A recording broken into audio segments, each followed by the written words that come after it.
Hello friends, അപ്പോൾ ഇന്നത്തെ ഒരു പുതിയ വ്ളോഗ് കണ്ടാലോ.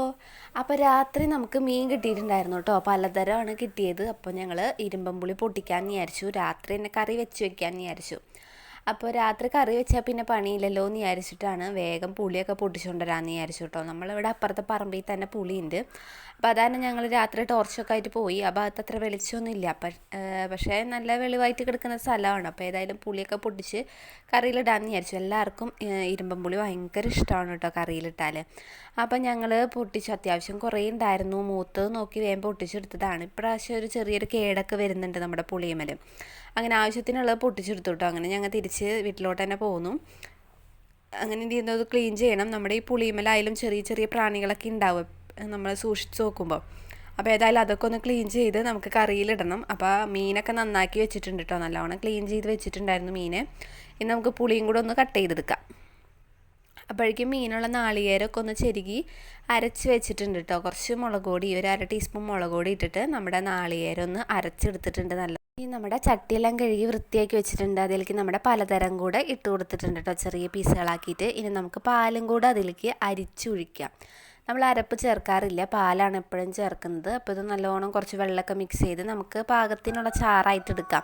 ചിലർ വറ്റിച്ചാണ് നല്ലോണം എടുക്കുക. അപ്പോൾ അധികം ചാറ് വെക്കേണ്ട ആവശ്യമില്ല. ഞങ്ങൾക്ക് അത്യാവശ്യം ചാറ് വേണം. അതാണ് നമ്മൾ കുറച്ച് വെള്ളത്തിൽ അങ്ങോട്ട് വെക്കും.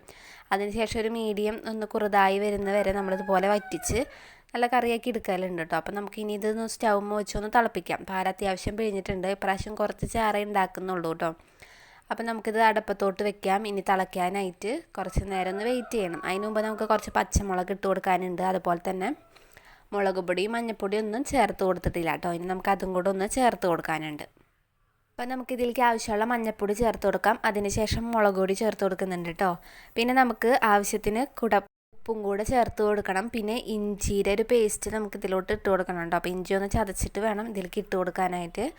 നമുക്ക് വേപ്പില ഇതൊക്കെ ഇനി ഇട്ട് കൊടുക്കാനുണ്ട്. ഓരോന്നായിട്ട് നമുക്ക് തിളയ്ക്കുമ്പോഴേക്കും ഇട്ട് കൊടുക്കാം. അങ്ങനെ നമ്മുടെ കറി അത്യാവശ്യം ഒന്ന് തിളച്ച് വന്നിട്ടുണ്ട് കേട്ടോ. നല്ലോണം തിളച്ചിട്ടുണ്ട്. അപ്പം നമുക്കിനി ഇതിലോട്ട് നമ്മുടെ വേപ്പിലയും കൂടെ ഒന്ന് ഇട്ട് കൊടുത്ത് നല്ലോണം ഒന്ന് തിളപ്പിച്ചെടുക്കാനുണ്ട് കേട്ടോ. അങ്ങനെ നമ്മുടെ ഇരുമ്പൻ പുളിയും കൂടെ നമുക്ക് ഇതിലോട്ടൊന്ന് ചേർത്ത് കൊടുക്കാം. മീനൊന്ന് തിളച്ച് വന്നതിന് ശേഷമായിട്ടാണ് നമ്മളത് ചേർത്ത് കൊടുത്തിട്ടുള്ളത്. അത്യാവശ്യം നല്ലോണം ഇട്ട് കൊടുത്തിട്ടുണ്ട്. അപ്പോൾ തന്നെ നല്ലോണം ഒന്ന് തിളച്ച് വരുമ്പോൾ തന്നെ അത്യാവശ്യം നല്ല പുളിയായിട്ട് കിട്ടും. വേപ്പിലയും ഇഞ്ചിയൊക്കെ ചേർത്ത് കൊടുത്ത് നമ്മുടെ കറി ഏകദേശം റെഡി ആയിട്ടുണ്ട്. ഇനി നമ്മൾ നമ്മുടെ പാകത്തിനൊന്ന് വറ്റിച്ചെടുത്താൽ മാത്രം മതി. അപ്പോൾ അതുകൊണ്ട് നമുക്ക് ഇളക്കി ഇങ്ങനെ കൊടുക്കാം. അതിന് ശേഷം നമ്മൾ മീനൊന്ന് മാഗ്നേറ്റ് ചെയ്ത് വെച്ചിട്ടുണ്ട്. മുളക് പൊടി, അതുപോലെ തന്നെ ഇഞ്ചി വെളുത്തുള്ളി പേസ്റ്റും മഞ്ഞൾപ്പൊടിയും കുറച്ച് കുരുമുളക് പൊടിയൊക്കെ ചേർത്തിട്ടാണ് നമ്മൾ മീൻ മാഗ്നേറ്റ് ചെയ്ത് വെച്ചിട്ടുള്ളത് കേട്ടോ. അപ്പോൾ ഇന്ന് കറി ഇതൊക്കെ ഒന്ന് സെറ്റാക്കി വെച്ചതാണ് നാളേക്ക് വേണ്ടിയിട്ട്.